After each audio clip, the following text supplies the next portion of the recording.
On today's DNVR Broncos podcast, we are talking about clutch Bo Nix and why he is the most clutch quarterback in the NFL. And Sean Payton has some reasoning why, so we're going to dive into all of that. Plus, we're going to talk to our guy, Brian Baldinger, and we've got an update on Pro Bowl voting, some good news, some bad news, and some news in between. A big show starts now.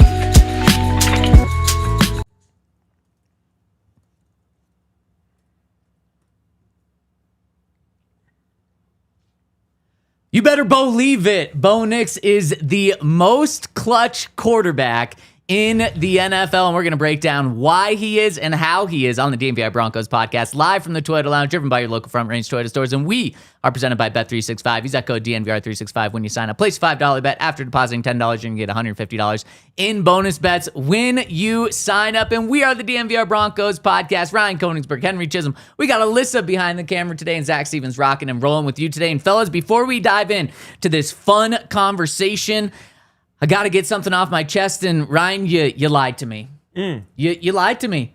You said that it's always sunny during a Broncos win streak. I said dumping snow right now. I actually said the sun always shines during a Broncos win streak. It's not shining today. You just wait. But I think it's unbelievably good news that you lied, because that just shows how long this win streak is. We talked about it yesterday. They haven't lost since September. Yeah, it's a multi-season win streak. It is absolutely incredible. And so I'm happy that you lied to me, because if you had to hold your truth, that means it probably would have ended a couple of weeks ago. I'll tell you this. If the sun wasn't shining, it'd be a lot colder. Like, we might be dead. That is true. Oh, so just all the time the sun is shining. Hey, it's true. Wow, what a way to get out of it. The sun always shines, dude. Denver Broncos. I was actually watching a video about Oz. Are we calling him Oz the Mentalist, or is it Oz? I think it's Oz. They were calling him Oz on this video that I was watching, but it was just like about how he just like speaks in kind of like half truths and manipulates you, and like that's what I was doing. Yeah. Well, now I never want to listen to you again. Well, you're kind of doomed to for potentially the rest of your career. Let's hope so. Yeah, let's. And for sure for the next 57 minutes, that's for sure. But I do want to dive into this conversation, and unfortunately, I really want to hear what you have to say, Ryan, because I think you're going to bring some good things to this table. I might just have to have Henry fact check you on everything right now, or just try to find where the half truths are. But I actually don't think there's any half truths in this conversation, because guys, it has just continued to get more clear that Bo Nix is the most clutch quarterback in the NFL, and not just like over the past couple of weeks, not just even this season. Since Bo Nix stepped into the NFL, he's been the most clutch quarterback in the NFL.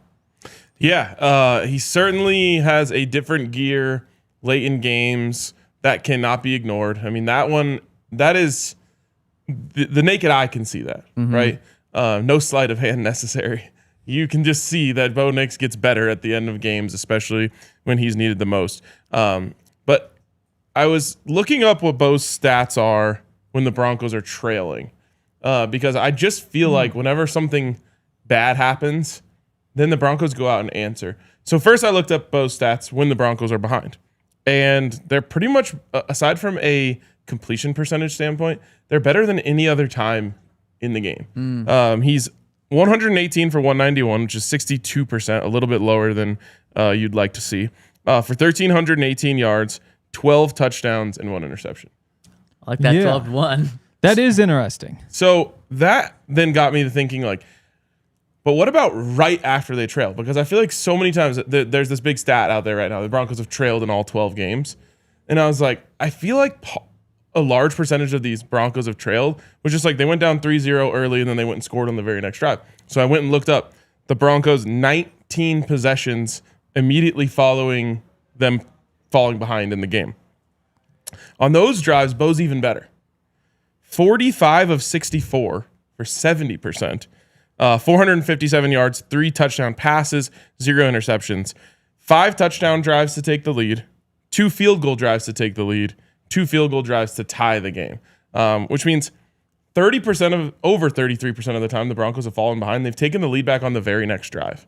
And almost 50% of the time they've either tied the game or taken the lead on the next drive. And Ryan, to your point, that was exactly what happened in this past game. Every single time that the Commanders went down for a touchdown, the Broncos responded with a touchdown right after. So that's how you see it in one game throughout an entire season too. Yeah, exactly.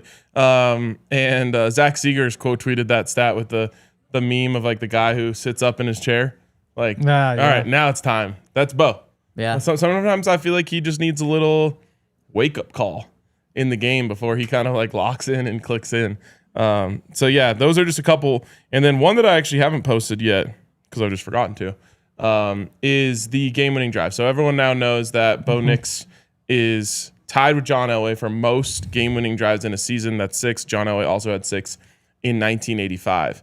But Bo Nix is actually has a chance to become the all-time leader in game-winning drives through the first 2 seasons of his career. I think we'd all like if they didn't need game-winning drives to win all of the rest of the games. But he only needs 2 more to tie the record for game-winning drives in the first 2 games or in the first 2 seasons of a player's career. He's currently at 9. There's 1 player at 10 and 2 players at 11 in front of Bo. So this is clearly like a pattern, not just a thing that we think we see with our eyes. 100%. And who are the 2 guys that he would tie? So he needs 2 more to get to 11. He's at 9. There's quite a few other players at 9 through 2 seasons. Jake Plummer stands out to me as one that I remember. But I really remembered the ones that are in front of him, which is Andrew Luck is at 10. And then there's 2 at 11, which is Deshaun Watson and Vince Young. Interesting. Yeah. And so he could actually break that record He and could get to break 3 the with 5 games left. And guys, I mean, if you just look at the Broncos' remaining schedule, you hope that this Sunday's game is not one where you need a game-winning drive going against the Raiders. They're 2-10, and they're terrible. We'll continue to break them down throughout the week. Then you have the Packers the following week. Some people think that they are Super Bowl contenders. Then you have the Jags. Maybe they're good. Then you have the Chiefs. Then you have the Chargers. Those are 4 games where it's not crazy to say that those could be 1-score games that the Broncos need a game-winning drive at the end there. So maybe he does break the record this year. Yeah, I mean, the last 4 games, right, have all been decided by a field goal. Yep. Or no, a field goal or less. So we're very much tracking for that. It's the first time a team has ever had 4 straight wins by 3 points or less. It's also the first time a team has ever won 10 games out of 12 when trailing in all 12. And the crazy thing about that specific stat is the 2 games the Broncos lost, they really didn't trail in the game. They trailed after the clock had already hit zeros, meaning every chance that Bo Nix has had to bring the Broncos back in a game, he has done it. He's 10 for 10 in terms of games they're trailing in that they then took the lead when he had an opportunity to touch the ball. It's the most important stat, quality, whatever you want to say, characteristic that any quarterback can have is clutch. And right now, Bo Nix is on pace to have that in flying colors. Like, you look at Peyton Manning and Tom Brady, and there was always the debate until Tom got like his 6th and 7th ring of like, well, who's better? Peyton Manning, 100%, in my opinion, is a better quarterback just from the start to the end. But Tom Brady in the playoffs would get it done, at the end of games would get it done, and that's what elevated him to just universally being the GOAT. Right now, that's the quality that Bo Nix has, and the thing that about him that is just so special is he has done it from the moment he entered the NFL. So I said he's the most clutch quarterback in the NFL since he got to the NFL. This year, Bo Nix has the most game-winning drives over anyone in the NFL with 6. He has the most fourth-quarter comebacks in the entire NFL with 5. But you go back to when he was drafted as a rookie up until now, Bo Nix has the most game-winning drives in the NFL with 9 and the most fourth-quarter comebacks with 8. Patrick Mahomes is behind him in all of those. Josh Allen is way behind him in all of those. And remember, Josh Allen was the MVP last year. And you look at Matthew Stafford and Drake May, the 2 frontrunners for MVP this year. They're way far behind Bo right now. So this is the maybe the most important quality you can have, and Bo Nix has it more than anyone in the NFL. Yeah. Again, like it helps that he's in the situation so much. 'Cause again, Totally. like when you're Josh Allen and you're blowing teams out every week, you don't need the game-winning drives. And I'm able to find a stat for like What about game-winning drive percentage? Right. Yes. Like I can't find that. To be fair, though, it's not like Josh Allen's 10-2, where he's only had 2 losses, where he hasn't had to come back because they're blowing teams out. They have 4 losses. I mean, they have Right. lost more games too. So he's certainly had opportunities. Well, It I was would just thinking be last year, nice yeah. to have the like attempts versus how many times you succeed. Right. Because like I think there's a stat of like Kobe had the most game-winning shots or something, but it's like, oh well, he also missed the most game-winning shots. Something along those lines. Don't come after me, Kobe lovers, if I'm wrong about that. Right. But we know with Bo that's not the case. And- It would just be interesting to see how those carry over. Also, to maybe both sides of this argument, the all-time leaders in this stat are literally just a list of the best quarterbacks. Right. All-time leaders in game-winning drives. Number 1, Tom Brady. Number 2, Peyton Manning. Number 3, Drew Brees. Number 4, Ben Roethlisberger. Number 5, Matt Stafford. Number 6, Dan Marino. Number 7, Matt Ryan. Number 8, Brett Favre. Number 9, John Elway. Number 10, Russell Wilson. Number 11, Johnny Unitas. Number 12, Eli Manning. Number 13, Aaron Rodgers. It's just like a Rolodex of Hall of Famers. Yeah, Right. and those top 5 are how many Super Bowls are combined between those top 5? I don't even remember how many Brady has. 7? Yeah, like maybe half of them are in that list. 7, right 8, there. 9, 10, 13, 14, yeah. Yeah, exactly. And so I came in here skeptical of Bo Nix being in like the top tier, like most clutch quarterbacks, mostly because if you just look at like 1-score games, fourth quarter and overtime, the numbers aren't good. But Wait, what when do you you mean by filter, that? so like fourth quarter overtime, 1-score game of 33 quarterbacks, he's 25th, 76 passer rating. But when you filtered it to when you're down in the game, that's when it really pops. So that's when you go, like, if you're down by 1 score, he jumps up to 4th. So only Geno Smith, Drake May, and Aaron Rodgers are in front of him. And so that's passer rating, Passer when rating trailing in the fourth quarter or by overtime. 1 score. By 1 score. Yep. And so that's where it pops. That's crazy, the gap there. Right. And so then... So I have a theory, but I'll let you finish. Yeah. So then where it gets ugly, of course, is when you're leading by 1 score. And that's where the pass rating of 44 is better than Dylan Gabriel and Trevor Lawrence, and that's it. So, but that, I mean, that's what we've seen, right? Is that late in games, they struggle, you have the 3 and outs, and then they go down, and then you start to see like the comebacks, which is interesting.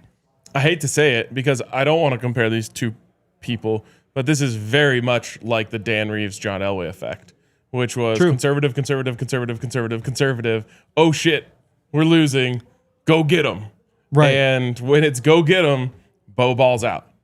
So Right. it's Sean. I mean, we can see it throughout the game. Sean is very much protecting.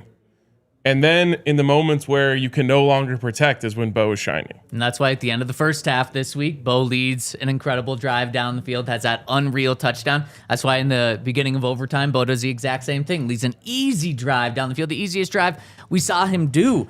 And so you wonder if Sean will continue to do this. And I have to imagine he's going to continue to do this. We're 13 weeks into the season right now. Can you filter tied or losing? I can do that. So tied or losing, he drops from 4th to 11th. So still So very good. 98.7. So that, but the tie is a big difference, But which is again, interesting. The tie is you're protecting a little bit. Totally. But like, And so if you go tie or lead, so just real quick, tie exactly 77 passer rating. Not good. But when you go to the trailing, that's when it really- jumps by 40 points. It really And again, is when the you go with sitting like up in the lead and chair stuff, meme. like you have the lead category where he's one of the worst. You have the tied category where he's middle. And then you have the bottom category where you're looking at like Geno Smith is 20 of 22 and is leading that category. You've got like Aaron Rodgers, Drake May, and then Bo. So he really is like among that group of most clutch quarterbacks. Yeah. If you define clutch as trailing in the fourth quarter overtime. It's definitely what clutch is. well, Yeah, I mean, you could say it's like only in the final minutes, or you could say like You could expand it in different ways. Executing when you're, I don't know. But like that seems like a pretty standard definition. What we can definitely agree on is when the Broncos need it the absolute most, Right. is when they're getting it. And that's what we've seen. And it's such a crazy thing, but I really do think I really think that Sean deliberately has some training wheels still on Bo. And eventually he's going to take off those training wheels and be aggressive a lot more often, and I think you're going to see a better Bo Nix when that happens. Well, and I think that Sean might have hinted at what that is, because we asked Sean on Monday what makes Bo so clutch after another comeback drive that he had after an overtime win, after leading the Broncos to their 10th victory this season. And Sean had an answer that we have not touched on. And to be fair, we've mostly been talking about the stats and how good he is. But I think this might surprise some people. The two things he pointed at, let's get to that after this break. Where I want to tell you about the best way to spread holiday cheer, and that is by our friends over at Aura, where you got to know the Aura frame, which brings a lot of aura to everyone's household. And the coolest part about this gift is it is a gift that keeps on giving, and it's a gift that you can set up right away and actually before you give this gift. So the Aura frame is a digital frame where you can put photos on a person's frame. They can put photos on their frame. And the cool thing is you can give it to your parents. Let's say they live in another state, and then you can upload photos to their frame automatically, even if you live in different states. It is such a cool virtual frame that you can have for yourself. And the cool thing about it is you can get $35 off Aura's best-selling Carver mat frame, named #1 by Wirecutter, by using promo code DNVR at checkout. That's AURAFrames.com, and use that promo code DNVR at checkout. Terms and conditions apply. Also, shout out to our friends over at Common Spirit.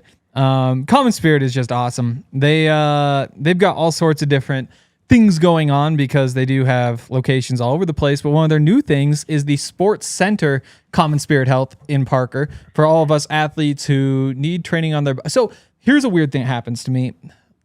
Our bed has a lot of pillows on it. And so because of the length of you don't get to use the top third of the bed because it's all pillows. So sometimes my foot kind of hangs off the edge.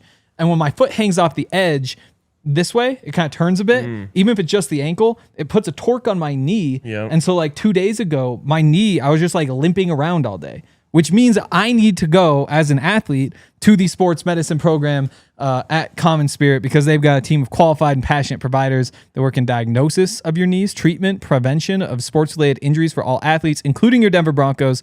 They understand how your body works and challenges it faces. It's not about just fixing what's broken, but preventative care, performance enhancement. So don't let an injury keep you on the bench, or even better, get proactive about your health. For more information, visit mountain.commonspirit.org.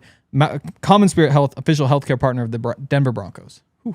And shout out to our presenting sponsor, Bet365. Use that code DNVR365 when you sign up. Place $5 bet. After depositing $10, you're going to get $150 in free bets. What caught your eye? Just the comments had the exact two thoughts I had when Henry was talking about that, which is welcome to getting old.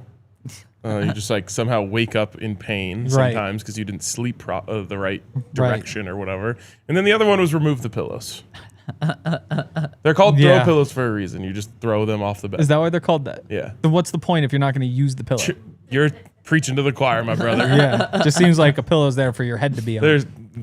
It might be one of my #1 pet peeves. Yeah. It's just the existence of throw pillows. Wow. But my #1 pet peeve is kind of niche.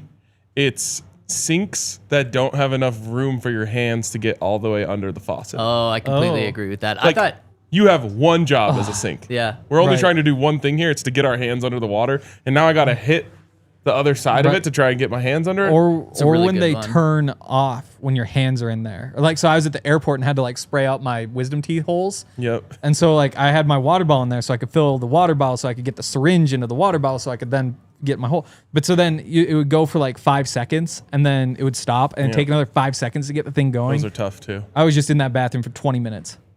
I thought you were going to say when people say the definition of insanity is doing the same thing over and over again, respecting different results. Most people don't have Yeah. dictionaries. That is just wrong. Yep. But it is. I'd call that a pet peeve. Yeah. People have kind of learned anytime though. someone Shout out says to the that, internet. I think of that to you. I think of you every time. It's gone down. It has to have gone has. down in total Yeah. amount of times people are saying it. Because of you. Yeah. Okay, guys, before we hear from Sean on what makes Bo Nix so clutch, he pointed to two things. What do you guys think those things are? Like, what do you think makes Bo Nix so clutch? His belief in the Lord That's a good one. and I don't know what the other one is. Maybe if I asked Bo Yeah. what made him so clutch, Oh, sorry, this was he Sean. would point to that. Yeah, this is Sean. I don't think Sean's pointing to that. What would Sean like? Preparation. Okay, that's a good one. I like that. I could see him going that way, Henry. I would say the ability to step up in the pocket and run for 11 yards. You or- heard the answer. So No, I didn't. No, I cheater. Let's hear. No, I just think that's right. Let's hear the other one. Potentially that Sean Ooh, has. So, cojones. I think cojones. Okay. Belief in the Lord and cojones. I think the That would be other a great one answer. could be. If you get this one, I know you cheated. Oh, then I don't know.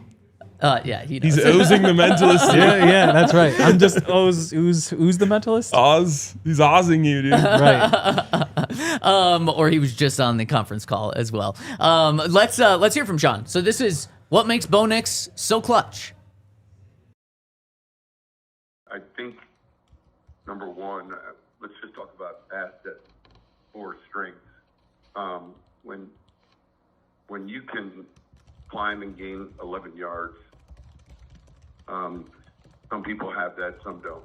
Yeah, in other words, we can't go work on that on field B, and so he has that. And a lot of times in those situations, you're getting some zone coverages. Sometimes teams will play a spy.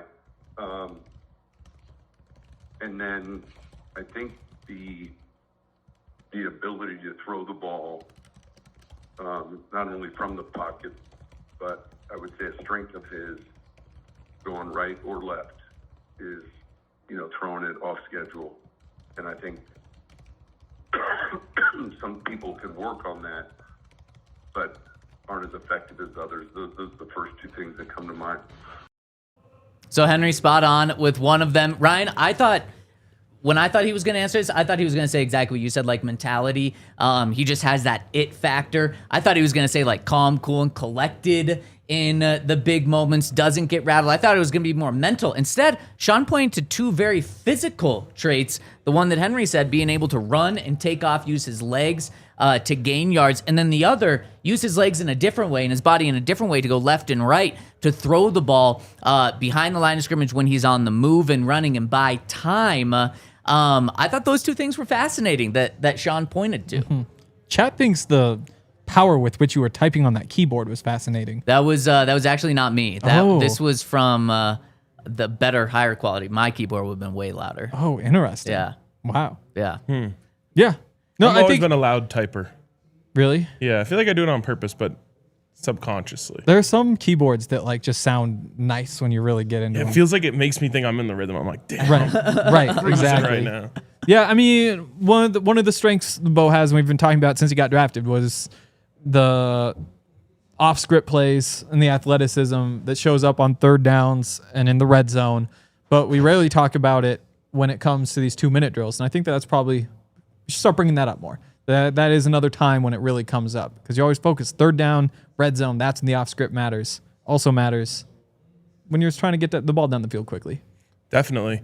I feel like Sean, in a little sense there, was trying to once again push back on the idea that they should go more up-tempo. He just loves to bring up how the coverages change Right. in these situations as a reason why they don't go more up-tempo and how that's not just like an automatic fix. I'm still of the belief that Sean is just trying to force Bo to learn how to play a certain way. And he will use the up-tempo if he has to in like a gotta-have-it situation. But he doesn't want to admit right now that it actually is a pressure valve release. on Bo, and it actually helps him because he doesn't want it to just be a crutch. I can't remember who it was. I want to say, I'll guess Justin Simmons on Broncos X's and O's. May have also been you. It could have been a Keeb. There are too many shows now to remember who exactly said this. But somebody said, it helps, and it's a card that you want to keep in your pocket so that you can play the card. Yeah. So that like when you need it, you can go to it. Because if you're just the up-tempo team, then all of a sudden it can kind of like the magic wears down because you're just doing it over and over again. I agree with what you said, that it's almost like a crutch. Where it's like you force the defense to move quickly. You force them to show what they're doing more. It makes things easier for the quarterback.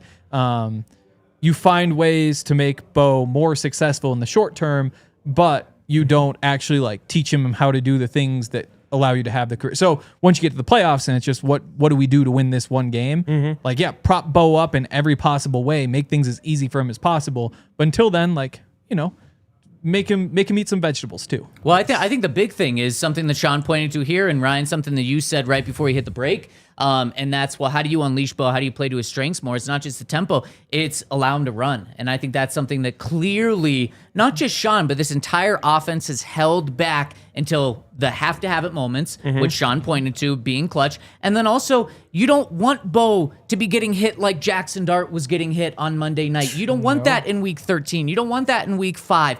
You never really want it, but you save those until week 17, 18, if you have to have those games, and then in the playoffs, and then you can have Bo run, because you can't have Bo getting hit 100 times in a season. You have to have him for the playoffs, and I think that's a huge thing that's going to be unleashed as the season gets to the end of the regular season, and then specifically in the playoffs, and that's what Sean, that's one of the things that Sean says makes Bo so good, so I expect that to really unleash later. Right. Yeah, it was the Texans game where you had the big 30-yard scramble to get them into field goal range. I mean, it's kind of cool. Like, you have two things in your back pocket. You have the tempo in your back pocket, and you have the Bo running game in your back pocket. And I'm convinced that Sean, his plan all along was like, I'll play these cards when I need to. And even he's kind of surprised. Like, right, we just keep winning. I haven't had to play these cards yet. Exactly. So you go back to the J.K. Dobbins conversation. It's like, well, the game plan for the playoffs would probably feed him the ball 20 times a game. Like, that's the best thing that you have on offense. It is nice to know that 6 times a game, at least for the first couple rounds, you just run Bo Nix. And so there's only 14 more carries that you're really trying to patch together there. Because that's a big chunk of those. If you're really leaning into quarterback powers and quarterback draws out of empty and all these sorts of things that they really should go to eventually. Yeah. Just not yet. Oh, shoot. I just forgot what I was going to say. Well, think about that. Because the Jackson Dart thing. Yeah. Bro. Don't be stupid. The tough guy act is literally going to cost you years, seasons, Right. off of your career, or just like games in a season, which will then make you lose that.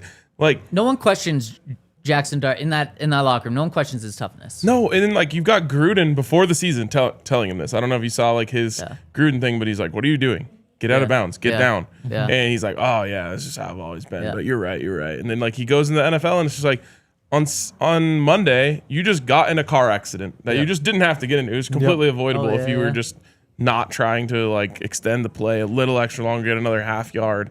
Like, quarterbacks just have to be smarter.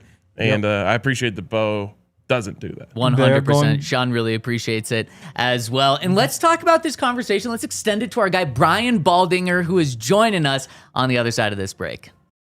Where I want to give a shout out to our friends over at Game Time.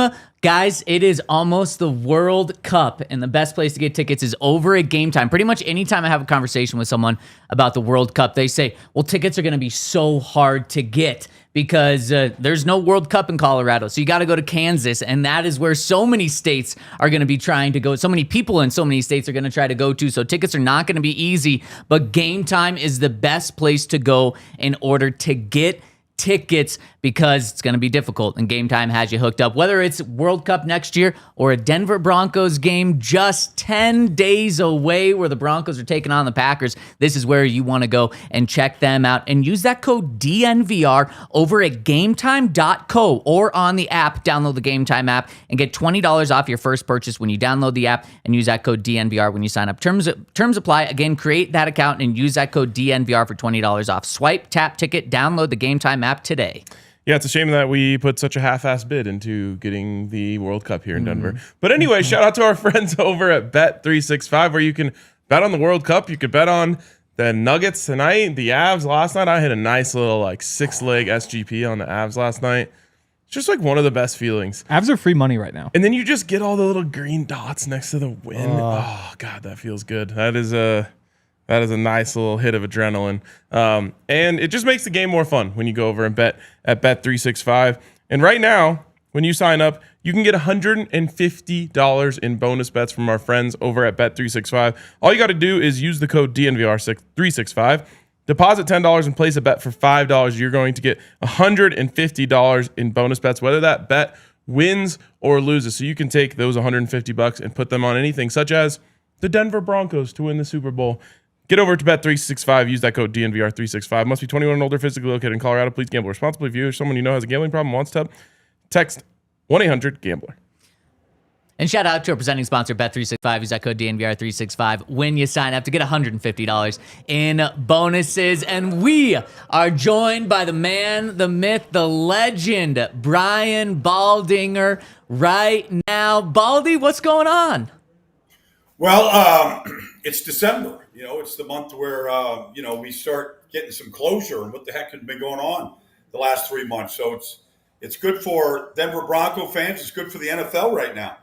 Yeah, it's great for Denver Broncos fans being in December. 10 wins already. And Baldy, the conversation that we're having today is about how clutch Bo Nix has been. Since he entered the NFL, he has most game-winning drives, most fourth-quarter comebacks of any quarterback in the NFL. He's tied with John Elway for the most game-winning drives in Broncos history in a single season. And we're having the conversation about, one, what makes him so clutch. I want to get your thoughts on that. And then also, is this just something that's ingrained in him, that he is just going to be this clutch player? Or is there a fear that you would have from the outside saying, this will run out at some point? I don't have that fear. It is ingrained in him. This isn't, Sean Payton's never had a quarterback like this ever, at any level. Tony Romo, go through all the guys he's had. He's never had a guy like this. You just watch him play. He doesn't get sacked. He avoids every sack. I don't care what kind of pressure's on him. Von Miller was chasing him yesterday or on Monday night or whatever it was, and he's just elusive. He's the least sacked quarterback in this league. He plays at a frenetic pace. Maybe that's why the completion percentage of the quarterback rating isn't as high as you want. But, the throw to Evan Ingram, won the game for him. And, it was a great route by Evan, but he makes the throw. He makes these clutch plays. And sometimes it's because of how athletic he is, how elusive he is. That guy, does he ever get tired? Because I watch him sometimes. I'm like, he never looks tired. He always looks under control, yet he could be running every single pass play sometimes. Yeah, one of the things we're talking about is, so J.K. Dobbins probably out for the year. There's some rumors that maybe he comes back for the Super Bowl. We're skipping steps, though, if we're talking about that. The Broncos haven't had many designed runs for Bo, which is something that they did more of last year. And it feels like they're kind of just waiting for the right time to start busting those out. When is the right time to say, okay, Bo, we need a quarterback power here just to keep us going? And could that kind of be part of the solution to not having JK in the playoffs? It can be. You just risk the hits. Is it worth the risk, the hits that you take in those type of situations? Look at Lamar Jackson right now. I'm going to see him on Sunday against Pittsburgh.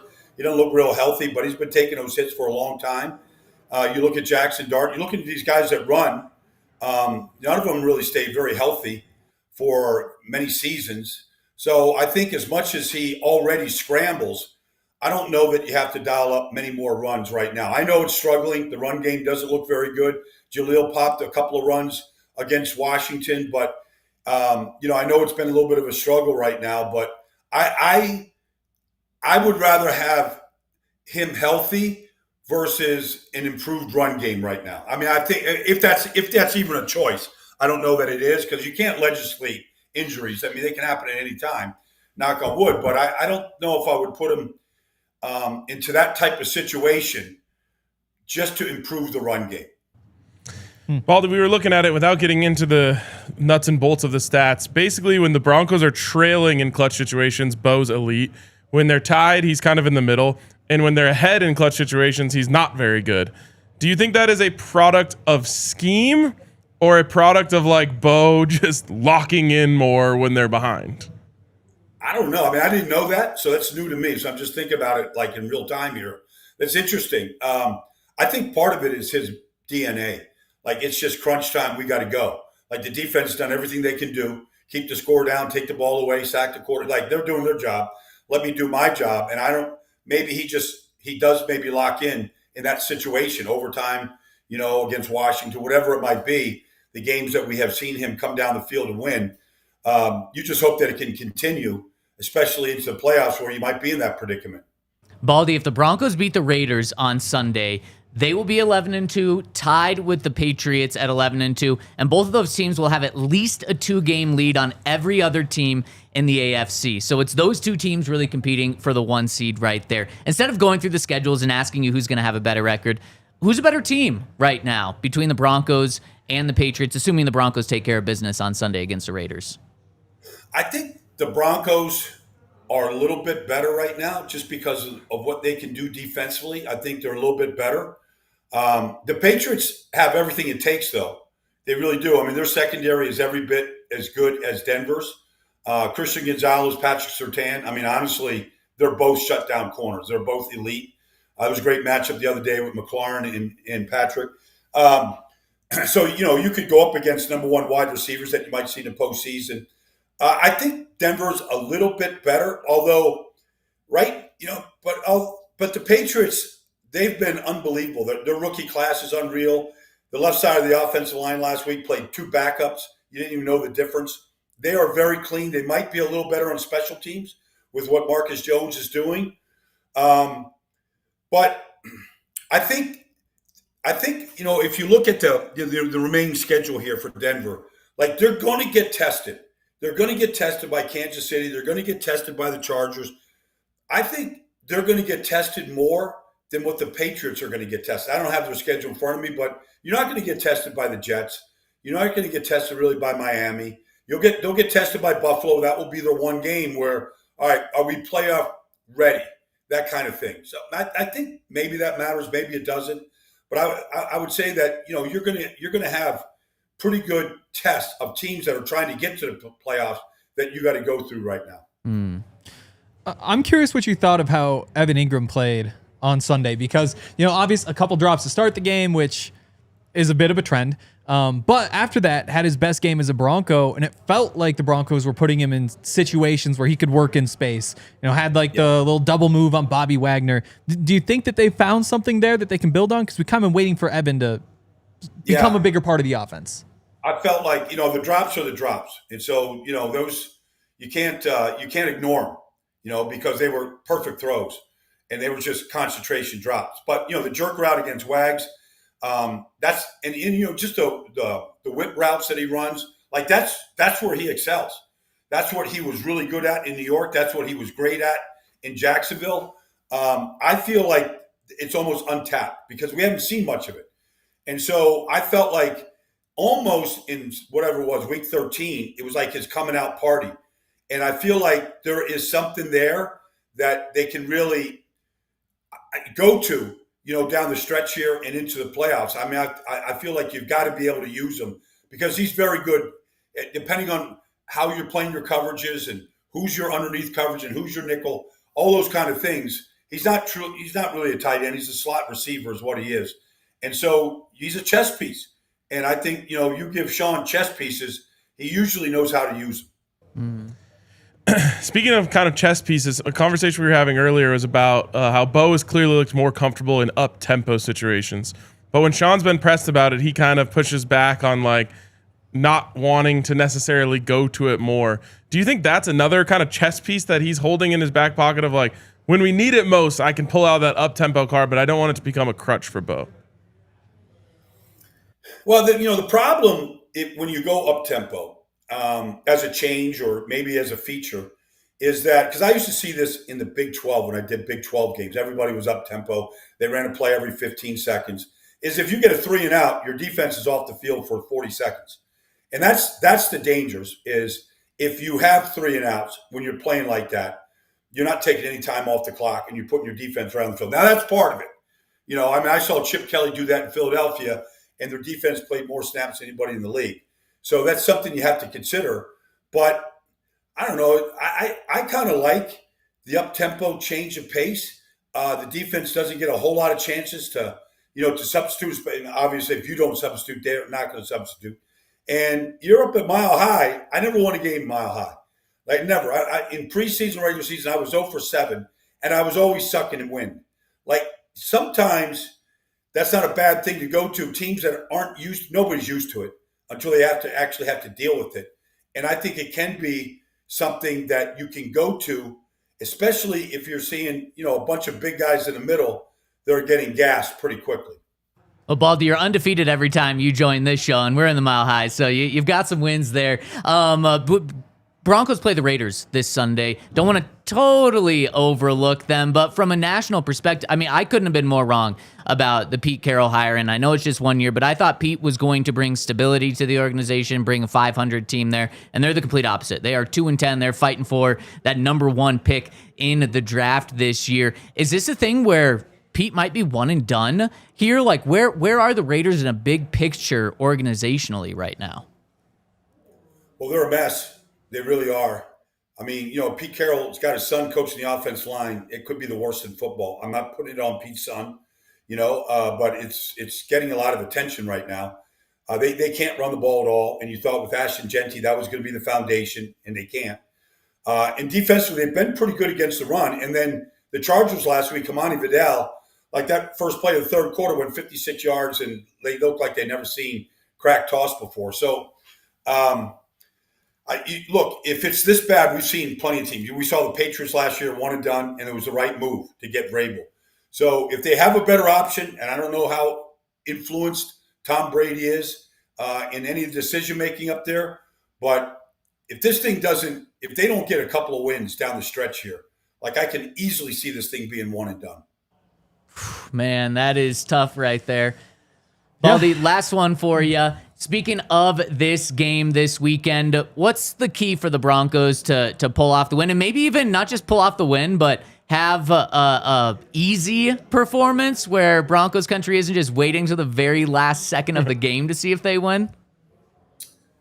Well, look, when you get teams like this, don't let them hang around. Just don't. You got to, I'm sure Sean's message all week is, go in there and show go win your 10th game in a row, whatever it is. And don't let this team hang around. Show that you're the better team, that you're better, you're better talented, you're better equipped, you're better, production, preparation, it's better. Go prove it and go put this team away. Don't let them get to the fourth quarter in a 1-score game or got to come from behind, against Washington. I don't know how many opportunities they had to put that game away last week. You just kept letting, Washington hang around, kick field goals, get to overtime. Don't let that happen. Because they're a better team. They're better at every level. If guys want to get their numbers, and guys, Pro Bowl voting is going on, you want to go get your numbers. This is a good team to go get your numbers. You want 7, 8, 9 sacks, go get 60 sacks as a team. Go get double digits, for a bunch of guys. This is the week to go do it. Not selfishly, but get after Geno Smith. That's the message. One of the messages I would send. Well, that match has got me fired up for Sunday, Baldy. Love that you're rocking the NFL with that hat. You're rocking the jacket last week. It is very the Rob best. Lowe of you. You are the best. Yeah, exactly. And we appreciate you joining us today. We look forward to talking to you next week when the Broncos are taking on a Packers team. That'll be fun. Yep. You got it, guys. Enjoy it this week. It's going to be fun. Yeah, January let's hope so. coming. Let's go. Thank you, Baldy. Enjoy your football weekend. Man, the absolute best, joined by our guy, Brian Baldinger. He came out swinging. He said, that first answer with Bo, he said, Sean has never had a quarterback like him. Oh, my goodness. It gets me going. It's crazy. I'm just He's thinking not about like Jameis or Drew Brees. Well, no. That's for sure. Yes. I'm going back to this Raiders stuff, man. What a disastrous organization. The Broncos really need to inflict pain upon the Raiders this week. Yep. And I feel it. It's going to happen. Good. Broncos have a 3-game win streak against the Raiders right now. Let's put a little Kansas City Chiefs win streak on them. Let's get it to 10. Let's get to 15. Let's get it to 20. Let's get it where the Broncos are like, what rivalry with the Raiders? It has to be competitive from both sides in order for it to be a competition. Let's just make it not feel like anything every single time the Broncos play them. Let's get it to 4. 4 One game at a time. sounds great. Yeah. 4 sounds great. Is this a guarantee? Don't do this. Please stop. I'm undefeated this year. With You are undefeated. Undefeated I on the thought Bo you Nix. Is it worth guaranteed the risking? Colts game. No. That is disputed. Yeah, no, I did not guarantee. All this stuff is on tape. It is on tape. Let's see it. Well, the guarantees come the week before. The week leading up to. It'd be nice if you could do a week after. Let's save that for tomorrow. All right. And there is one thing that I want to get to today, and Ryan, I know you got something, but let's do it after this quick break. Where I want to give a shout out to our friends over at Mack Weldon. When I'm looking at clothes, I want cool, comfortable, and stylish, and that is exactly what Mack Weldon delivers. I don't just want to look good, but feel uncomfortable. I don't just want to feel comfortable and not look good. I want the combination of all of that. And our friends over at Mack Weldon, that is exactly what they do. For so many years, I've searched for just like the nice t-shirt that feels good, that also looks good, that's a little bit elevated. And if I need to, I can also work out in. And that's exactly what Mack Weldon does. I absolutely love the t-shirts that I have from them because they are crisp, they look good, and you can get 25% off your first order of over $125 over at MackWeldon.com. That's MackWeldon.com. Use that promo code DNVR. They're breathable clothes that you can feel comfortable in all year long. That's code DNVR over at MackWeldon.com. Make sure to use that code DNVR. Also, want to give a shout out to our friends over at Monarch, which I think is the best company with a butterfly in the logo. And I don't even think it's close, honestly. But that's not the point. The point is that they're here to help you save money, make more money, manage your money in a way that's a lot smarter than the way that you probably do right now, or at least smarter than the way that I would without Monarch. What Monarch is an app where you can track everything that you have, whether it's 401ks or properties, investments, just like checking and savings accounts, all in one place so that you can just see everything that's going on all at the same time without remembering a bunch of different logins and figuring all that stuff out. It's an all-in-one personal finance tool that brings your financial life together in one clean interface on your laptop or phone. All sorts of reasons to choose Monarch, including that the Wall Street Journal named it the best budgeting app of 2025. And I'd imagine they'll do it again for 2026, which is coming up here soon. Don't let financial opportunities slip through the cracks. Use code DNVR at monarch.com in your browser for half off your first year. That's 50% off your first year at monarch.com with code DNVR.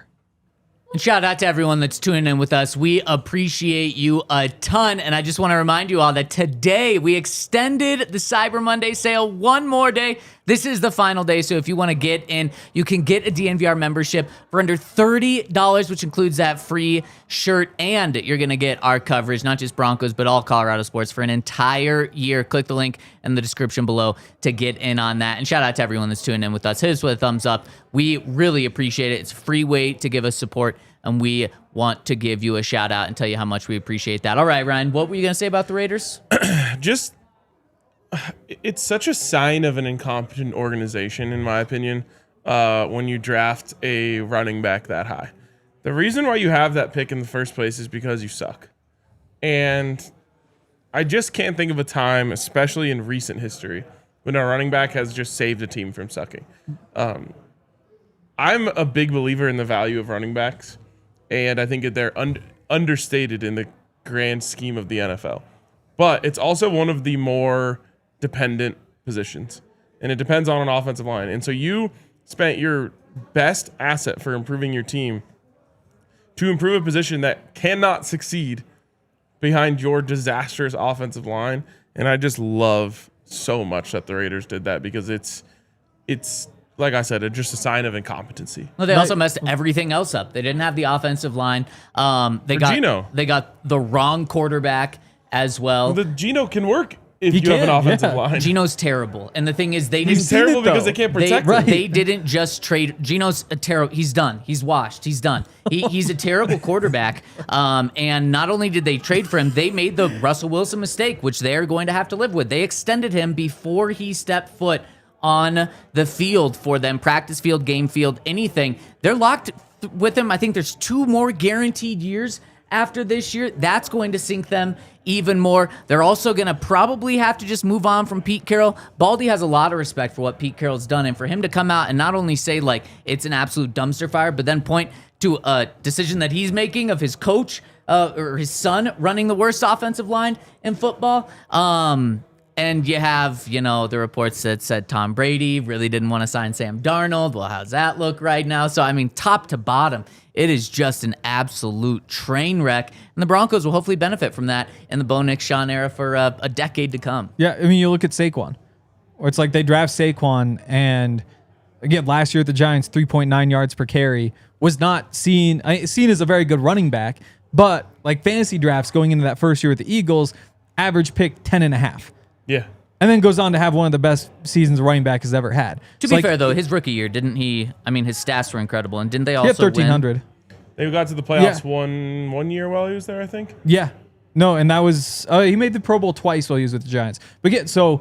I mean, Saquon had 2,028 yards from scrimmage his rookie year. Definitely. What was the Giants' record?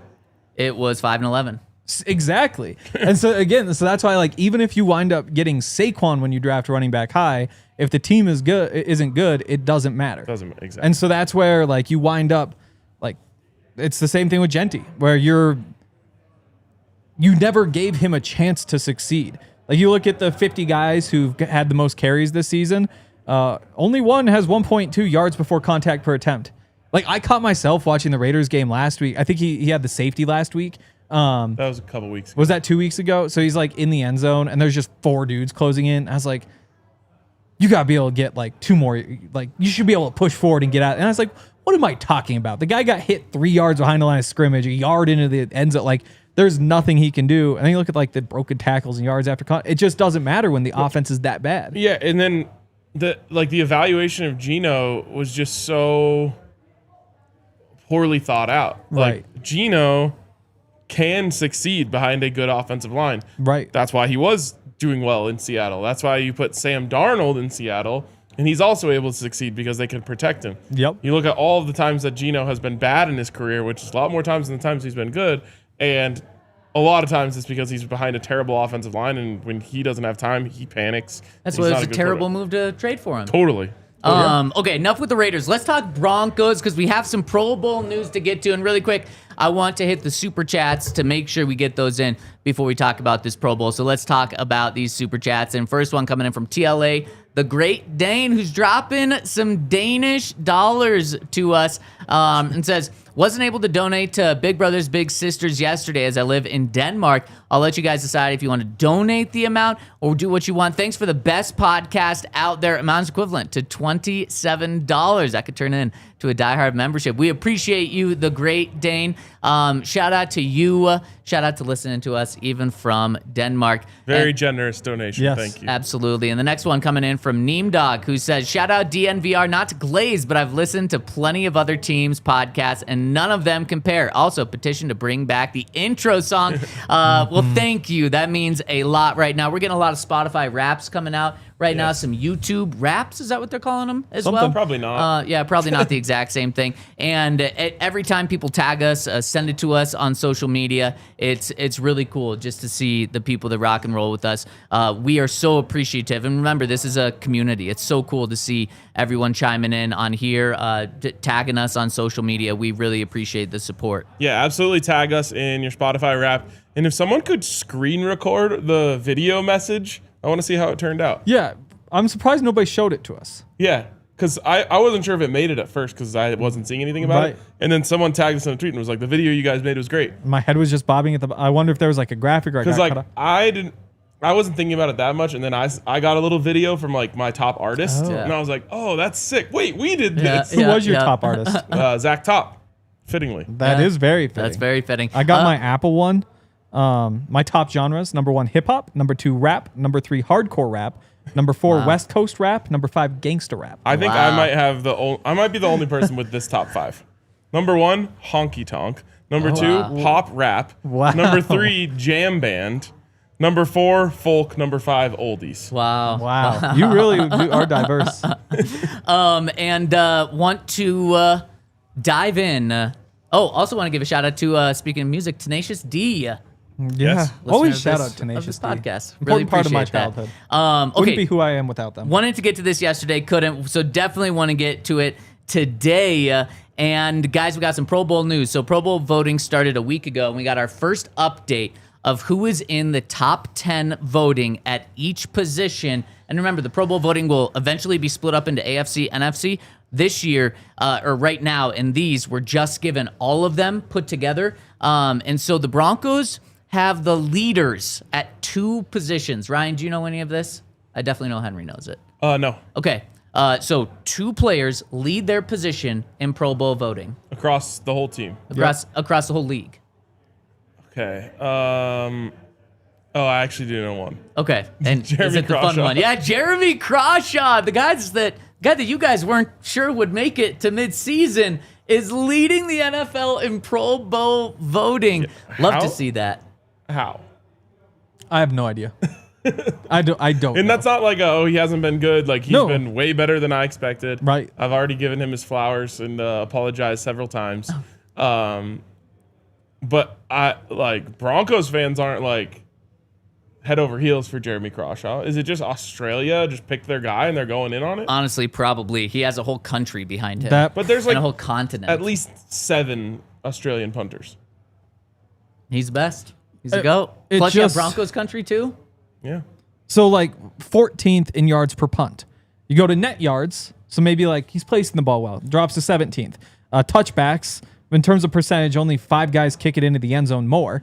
So that's I don't not want ideal. this Crawshaw like, slander on today. inside the 20, he's 15th in like percentage of pinning him in the like. There's no stat that says like things are going well. There are some great punts that like the highlight reel is electric, but it's curious to me. I'm happy for Jeremy. The other Me guy too. has plenty of stats that Has not back been him. blocked. That is Zach Allen. Nice. Is number 1 among defensive tackles. Finally getting his praise from the fans. Love to see that. There were 3. Well, I'll just tell you the other ones. Other Broncos. This is the entire list of Broncos that receive votes and where they are at their position. Nick Bonito is the number 2 outside linebacker. Jonathan Cooper, the number 8 outside linebacker. Hufanga, the number 6 safety. Quinn Miners, the number 5 offensive guard. Devin Key, the number 6 special teams player. Adam Prentice, the 3rd fullback. Mitchell Fraboni, the 8th long snapper, and Marvin Mims, the 9th returner. There's 3 big names that are left off the list there. You probably didn't hear me say the defensive player of the year, Pat Surtain, not in the top 10 in cornerbacks. Absurd. There's no Garrett Bowles. He's arguably been the best left tackle this entire year in the entire NFL. He's not in the top 10. And a guy that I think should be in the top 10 as well, no Bo Nix. I'm not saying he's a starter in the Pro Bowl, but he's a top 10 quarterback this year. I think he should be in there. Those 3 guys really got snubbed, or are really getting snubbed right now because it can still change. There was like maybe it was last year or the year before, there was like a really off-puttingly aggressive Pro Bowl campaign from the Broncos. And I swear it just turned people off, Broncos fans off from voting be. for the Pro Bowl. Well, we got to flip that around. Yeah, we do. We So do. who should be Pro Bowlers? So like Pat should be, Nick should be, Bulls, Zach Allen, Bowles should be, Talanoa Hufanga. Hufanga. Hufanga should be. You said Zach, Safeties are always weird because they don't keep many, but he should be. Quinn. Quinn should be. Man, if JK doesn't get hurt, he's Right. getting it too. Are those like kind of the 6? And then like you can always push for Bo too, I guess. Yeah. But I think those are the 6 where Will it's like Lutz. interesting. Yeah. I mean, there's been 2 full Right. months of the NFL played. I guess 3 full months, and he's been the special teams Yeah, player you would of think the he'd month be up there. once. Yeah. Yeah. Why don't they have a special teams player of the year? Maybe they do and question. nobody talks about it. It's possible. We'll talk about it. He'd be tracking for it because like Nikola Jokic just won player of the month both months. So it's like, he's Right. tracking to an MVP. Right. Will's Yes. tracking to win special teams MVP. Yeah, exactly. He very much is. I mean, that's what 6 to 8 guys that like really should make it into the Pro Bowl, and then maybe a couple of borderline ones. I'd love to see the Jonathan Coopers getting some love on this list because he is that good of a player. He should probably be in that conversation. A Key, what really cool about Key, all of his teammates are really pushing the vote to get him in special teams. He leads the NFL in special teams tackles and isn't even close. I'd love to see his teammates rally around him. Love rallying around you guys. That's going to do it for today. We got a big show tomorrow on the DNVR Broncos podcast. Make sure to tune in at noon. We'll really dive into these Las Vegas Raiders. We all silly like the mayor.